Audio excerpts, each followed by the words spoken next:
இலங்கையின் திரிகோணமலை அடுத்த சம்பூரில் முதல் முறையாக ஜல்லிக்கட்டு போட்டிகள் தொடங்கி நடைபெற்று வருகிறது. கூடுதல் விவரங்களை செய்தியாளர் வசந்த் சித்தார்த் வழங்க கேட்கலாம். வணக்கம் வசந்த் சித்தார்த், உங்களுடைய விவரங்களை பதிவு பண்ணுங்க.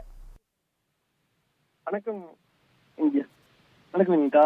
இலங்கையில் முதல் முறையாக இன்று ஜல்லிக்கட்டு போட்டியானது நடைபெற்று வருகிறது. இது தமிழ்நாட்டில் மட்டும் பல்வேறு மாவட்டங்கள் நடைபெற்று வந்தது. இந்த போட்டியானது இன்று இலங்கையில் நடைபெற்று வருவதால் இங்க இருந்து தமிழ்நாடு மற்றும் வெளிநாடுகளிலிருந்து அதிகப்படியானோர் திருகோணமலைக்கு வந்துள்ளனர். இந்த போட்டியானது இன்று காலை 10:30 மணி அளவுக்கு தொடங்கியது.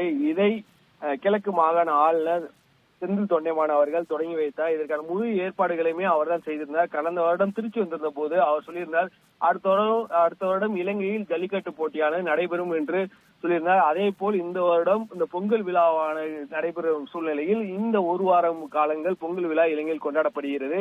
இந்த விழாவிற்காக முதல் கட்டமாக இன்று 6ஆம் தேதி இந்த போட்டியானது தொடங்கியுள்ளது.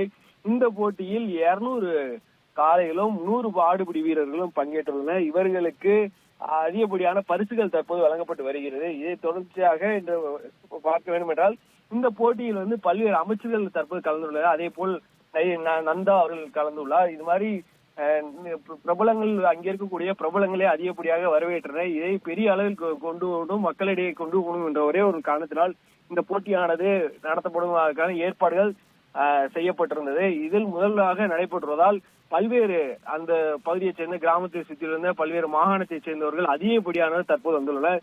இதனால் அந்த இடம் முழுவதுமே ஒரு திருவிழா போல உள்ளது. ஒரு கலாச்சார நிகழ்ச்சியாகவே தற்போது இதை பார்த்து வருகின்றன. இந்த போட்டியில் முதல் முறையாக நடைபெற்று வருவதால் இதற்கான பல்வேறு ஏற்பாடுகள் செய்யப்பட்டுள்ளது. பரிசு பொருட்களை அங்குள்ள நாடாளுமன்ற உறுப்பினர்கள் அதிக அளவில் செய்திருந்தனர். இதை தாண்டி அங்குள்ள மக்கள் பார்க்க வேண்டும் என்பதற்காக LED திரையானது அங்கங்கு வைக்கப்பட்டுள்ளது.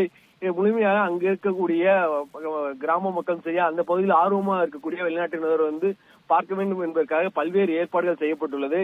இந்த போட்டியானது இப்போது நடத்தப்பட்ட உள்ள காரணத்தினால் பல்வேறு நிகழ்ச்சி இங்கு நடைபெறும். இதை போன்று அடுத்த வருடமும் இதுக்கு அடுத்த கட்டமாக நிகழ்ச்சிகள் நடைபெறும். இந்த நிகழ்ச்சியை ஆர்கனைஸ் அதை நடத்துவதற்காக அமைப்பை சேர்ந்தவருக்கு இங்கு தமிழகத்தை சேர்ந்த தென் மாநிலத்தை சேர்ந்த அவர்களே அங்க அழைத்துள்ளனர். அவர்கள் தான் முழுமையாக அந்த நிகழ்ச்சி நடப்பது, ஏற்பாடுகள், அதற்கான விதிமுறைகள் எல்லாமே இங்கு தமிழ்நாட்டில் என்ன நடப்பதோ அதே போல் அங்கு நடப்பதும் அப்படின்றதுக்காக இந்த நிகழ்ச்சி முழுமையாக நடத்தி கொண்டிருக்கிறார். இந்த நிகழ்ச்சி முழுமையாக தமிழகத்தில் தென் மாவட்டத்தை சேர்ந்தவர்கள் தான் நடத்தி வருகின்றனர் என்பது குறிப்பிடத்தக்கதை. வினிதா,